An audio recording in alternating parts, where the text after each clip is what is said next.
when we get the advance, that's all. I'll be buying new pair of leather trousers and platform boots. I'll be happy. I'll keep playing the same old guitar that I got. I don't need a new one. and then we'll put that on TikTok.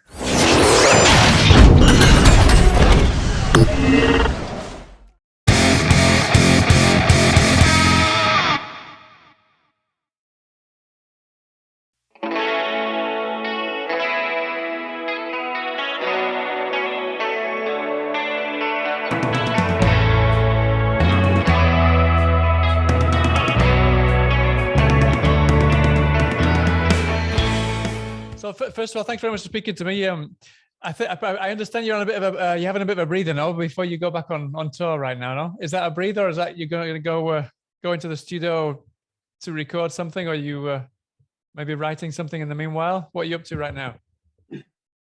On Jack. Who wants to go first? Right, go on, Jack. Yeah. So minutes we have been back in the studio. Waiting to do another song, so that'll probably be out around the tour time. I think Dan was on about. Yeah, we plan to release it the sort of the week after the tour goes. So on the back end of the week, so the week we return back from the tour that Friday. So it'll be what, the 16th? No, so the 15th. Sorry, of April. Yeah. Okay. So I mean, before I talk about any kind of releases or what you're going to be doing in the near future, I want to talk a little bit. I mean, I know it's a while back that you all got together. I think was it 2014 when you first formed? Is that right? 2014. Yeah, it might have been. Yeah. Because I think Tom, you were in another band, no, called the Town, which split up, and I think you tried to go solo for a bit, and then you ended up forming a band. Was it intentional to form a band, or did you just want to go solo and then just kind of, it was happenstance you came across these guys and decided to, there was kind of a connection and decided to form a band out of it? Yeah, possibly. I did tour the idea of obviously going solo acoustic and just writing songs and just playing gigs again without no pressure from a band, but it was always a band I always really wanted to be in, really. Right. And we were just all best mates from college. And it just, I don't know, just fit really well, to be fair. And we never really had a name. So it was just carry on what we was doing sort of thing. And it just worked out the way it has, really. So. And a silly question, but are the rest of the band okay with it being called the Jack Fletcher Band? Well, they've done about 6 years of it now, so I think they would have said something by now. But I'm glad you brought it up, actually. It's a sore subject, isn't it? No, to be honest, yeah. So I've only been with the guys for, I don't know, the last 6 months. So right. I was sort of a fan of the band. So these guys were all friends with a cousin of mine, and I would go with my cousin to watch the guys play. And so I'm a little bit older than the guys, and there was a period where I'd drive for them because they were too young to get insured on like a minibus and whatever else. So I'd drive for them, and then as the years gone on, you know, I'd jump on acoustic guitar on a number of occasions for tracks where they needed more guitar. And then with this tour coming up, this was meant to be last year, but George at the time, who was the guitarist, couldn't commit to all the dates and the schedule and whatever else.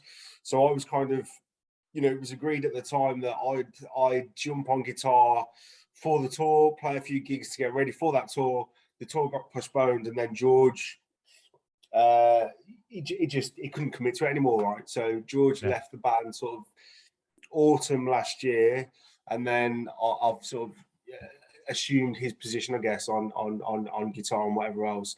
So yeah, you know, I've played, I don't know, maybe only 10 shows with these guys, but you know, we played Coventry last week, and I think that was, you know, that there was a realization at Coventry that, you know, it's all beginning to come together now, all the hours and hours of learning their back catalogue and the way that shows usually go and the running order and whatever else. Coventry seemed to really come together. And then in regards to the name of the band, you know, honestly, you know, when you first start a band, I've played in bands all my life. But when you first start a band and you put a name to it, it always sounds shit, whatever the name is of the band. Yeah. Until it becomes something, and then everyone catches on to it, and then it sounds like a good idea. But so actually, just being the Jack Fletcher band eradicates all that, right? It's Jack's songs; they're all Jack's songs, and so I'm cool with it. I don't know about you, Emery, but I'm cool. Yeah, no, I was just yanking your chain. Dancing around the fire, hoping it don't burn out.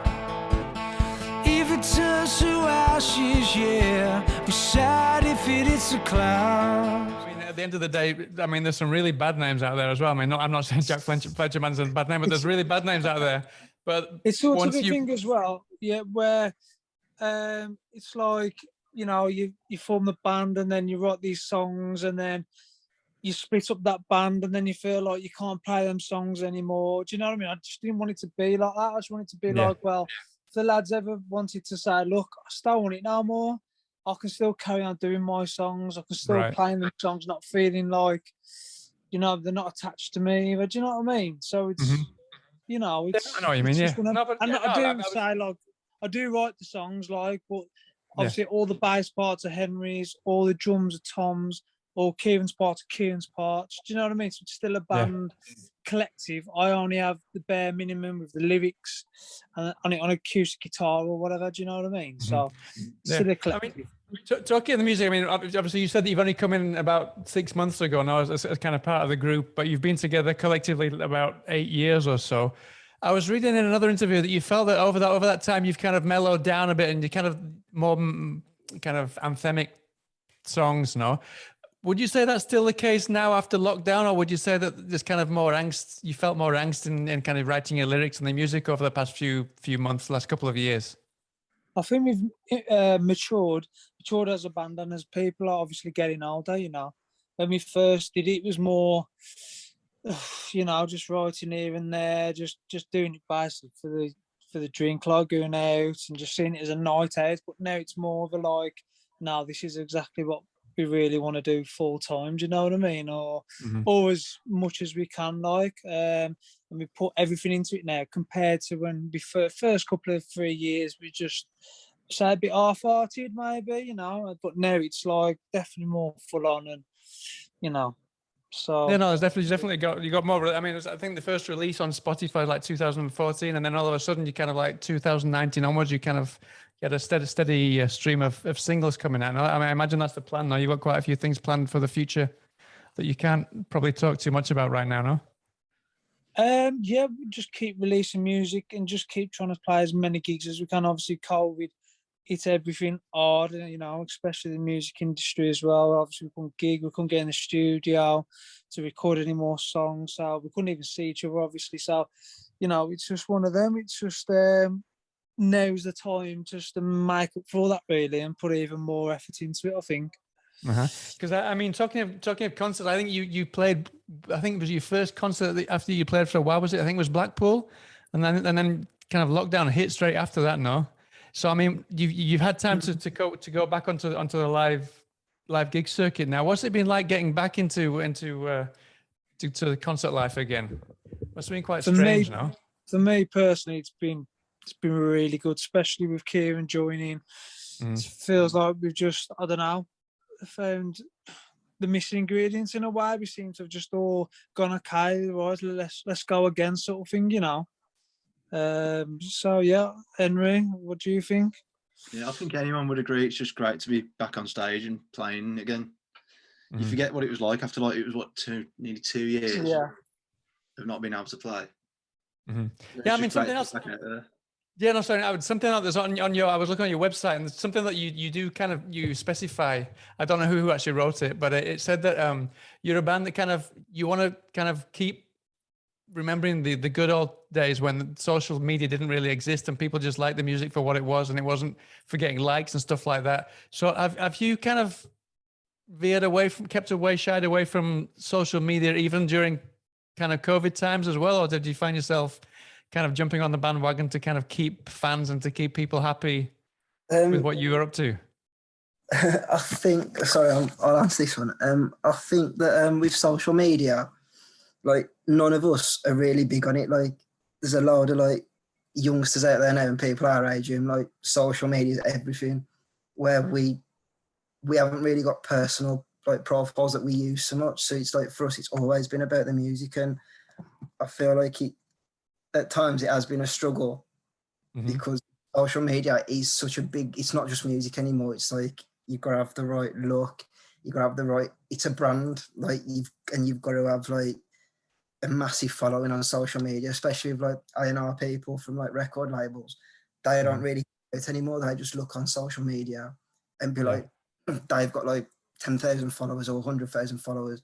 Will sort of go with them, which sort of takes away from the music. Like, which is it's just a shame because there's so many bands out there. I mean, especially around kind of on the indie circuit, who are, in my personal opinion, are so much better than a lot of stuff that we see in the charts or even see in NME and all these kind of magazines. What's your own opinion about that kind of thing? Because it must be really hard to kind of to graft and sweat and try and get your music out there and not be able to do it like you used to be able to do in like the pages of NME and stuff like that. it's frustrating. Yeah, it is. Really. And I think most things that are good, you seem to have to be in a clique with other people. You know, if you've got the right face or I don't know, whatever it is, you know, just to click and be in that gang and get them gigs. Otherwise, if you're not part of that little clique, sometimes it's even harder, like, you know. But we've always just done what we've wanted to do anyway, like, you know, we just try to do what's best for us and just, you know, we're just all good mates and we just push it as much as we can, like, you know what I mean? Yeah. I mean, talking that, I mean, you said that you like to do your own thing, but I think that every single one of you has got very kind of disparate, very different music tastes.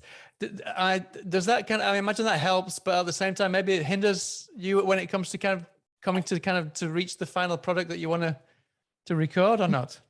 I don't think it does at all, personally. No. Right, yeah. I don't think it's ever affected. I think that's what the Jack Fletcher band is. That sound we've got comes from like us individually and our own like influence. Yeah. And it does. I'm not being biased or thingy, but I feel like every record, I'm gonna sound big-headed, but every like EP or single we've released, some of the songs there is a difference. Like you can hear like not all the songs sound the same, but you can tell it's our sound at the same time. Like there is a try and push it, yeah. There is a Jack Fletcher band sound. Yeah. So I mean, obviously, Jack, you said that you kind of the inspiration for each song it comes from you, but I imagine the end product is very different then from when you kind of get together with the rest of the guys and come up with kind of the final song. No. Yeah, absolutely. Obviously, it's exciting writing it to begin with, and then obviously just seeing where it can go after that. It's only really when I've done it, when I wrote it, it's like the start, you know. So it's just such an exciting process, like, and yeah, when it all comes together, it's just a great vibe, like great feeling, and we knows where it goes, you know. And then it changes again when we go into the studio with our producer Ryan. And he'll chuck something into the mix and we probably change it again, or it's just like an ongoing, you know, little circle. So and then you get on stage and it changes again, don't you? So yeah. While the flame keeps on burning, we are happier within ourselves, living, laughing, learning. We know what it's about. I think it's hard for a minute just because of like what time slots we get. I mean, we get about half hour, so the places we are going to, people have probably never heard of us, so you've got to pick your 7 songs as Kieran will probably agree, and just, you know, just show them that we've got something in literally half an hour. Do you know what I mean? So it's hard, but yeah, I think there's a change as well, right? Because, you know, a lot of the stuff that's on Spotify that people can listen to and access would have been recorded prior to me. So naturally, there's a change, right? So in the shows that we play now, you know, in some parts be minorly different to how it sounds on record, because it wasn't me that recorded it, and so my guitar playing is different to George's guitar playing and whatever else. But yeah, I think naturally that will change now. You know, the live sound will be slightly different to what people are used to hearing on the Spotify and whatever else. But as we record new material, starting from now, again, I think, you know, even Jack's songwriting, the piece that's in the works at the moment that we've got a date booked in middle of the month to finish off is a progression from Jack's writing that I'm used to and was used to as a fan. It's a different sound altogether, and then, you know, that piece of music wouldn't sound the way it would have sounded if I wasn't in the band or whether George was in the band. So so naturally, whether audiences want it or not, at the minute, what they're listening to on the record is going to be different to what they're getting live anyway. Typically, prior to this, you know, my influences would be generally a little bit heavier or more guitar driven. And in bands I've played with before, you know, it would have been a little bit heavier. So, you know, I think you know, my style of playing definitely brings a different edge. I hope it gives it a you know, a good spin. But yeah, I think, you know, everyone's own individual styles will contribute to this, I guess, new live sound that we find at the minute. And, you know, I think we're just in the process of trying to go about our business of, you know, we focus on our own show. We want everyone to have a good show. Whoever's on the bill want them to have a good show. But we're about the business of getting up there and giving it to them, right? For that half hour or 45 minutes we're up there, we just concentrate on making sure we sound as fast as we can. He's had enough of spinning plates. The world for him was a bad place. One day he knew he couldn't take it no more. It was time to get up off the floor. What I like to ask on the show is how other groups that you've kind of come across recently, or that you've played with, or you've found. I don't know if you found on social networks, because you're not big fans of that, but kind of groups that you've come across that you'd like other people to come across and discover as well, that you think aren't getting enough attention that they maybe they deserve. The Rats were really good. The Rats were a great band to play with. Mm-hmm. I thought Imogen in Scunthorpe was Imogen Hart from Scunthorpe was a decent soloist as well. Uh-huh. Yeah, Imogen Hart definitely one to look out for. The Rats, but they're sort of already out there and doing the rounds. Yeah, they're making a name for Stanleys themselves. as well. So they're obviously doing the rounds. Stanleys, yeah, you played with the Stanleys recently as well, didn't you? Yeah, that's right. Yeah. Them were good lads. That was good. Yeah, really impressed by them, to be fair. Yeah, they were the first band I had on here. Yeah, they're great. Yeah. Yeah, they are really good band. Funny dudes. Yeah, Imogen Hart, you know, young solo female artist. Like she's playing as much as she can, and it's daunting, right, going up there as a soloist anyway. But she's getting out there, getting out and about. So yeah, for anyone that's listening, she's worth a listen. And then just to finish off, what is the most recently released album that you've got on repeat play at the moment, all of you? That's a good question. No, question that. Blue Weekend by Wolf Alice. That's mine. Because I think a lot of you have been Ratings fans for quite a long time now. That's probably the album that I'm listening to the most at the moment is the Ratings. Yeah, I think maybe The Enemy's always got a big one on repeat, hasn't it? The Enemy's, We Live and Die in These Towns, always got one on repeat, hasn't it? Yeah. Yeah, and then Jailbreak by Thin Lizzy, which, you know, I'm not sure how recent that is, but that's always knocked around somewhere. I'm shit with music, honestly. I play in bands, but I listen to the same old shite for like the last 20 years. I'll be honest with you. Yeah, no, it's quite interesting. But that kind of, as I was reading that most of your influences are kind of, they date back to the Jam or the Who, or even further back, or kind of the Verve and things like that. No. Yeah. You're not kind of keep up too much with recent music, new releases. I like a few, but not many. Yeah, I'm with them. I don't get too much of it, but I like some of it. Yeah, I suppose really being, you know, a band ourselves in the same position should probably try more. Which is not saying that we don't try, but yeah, you know, if you don't, you don't. That's probably some band's opinion on us as well. Do you know what I mean? So it's like, just if I like it, I like it, and that's it really.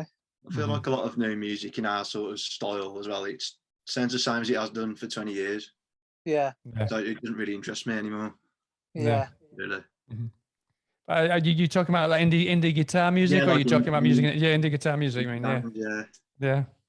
It's like with indie guitar music, it's kind of like there's a set format, or there's a belief that there's a set format that it has to look like, sound like, you know, there's an attitude that needs to go with it.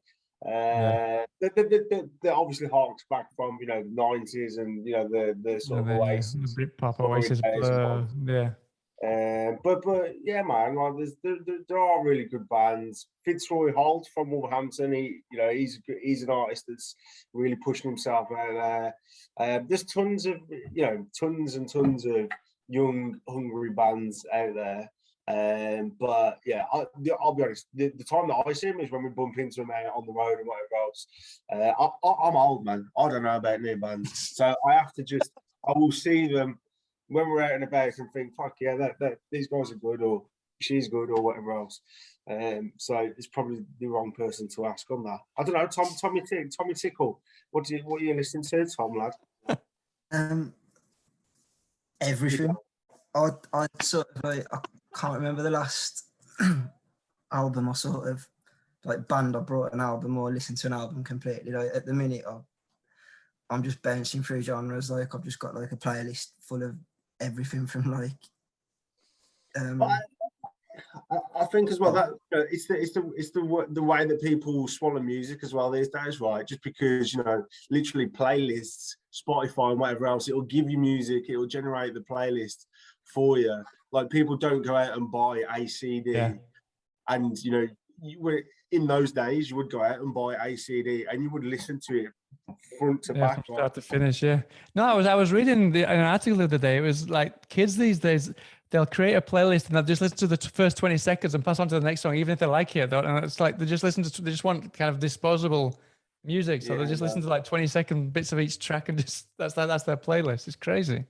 Yeah, it is like that. You know, there's so many things that, you know, TikTok is now a viable way of an artist breaking, right? If something gets picked up on TikTok, and I'll be honest with you, you know, I don't know about any of that shite. I mean, it's not shite. That's the way people. I don't think I know.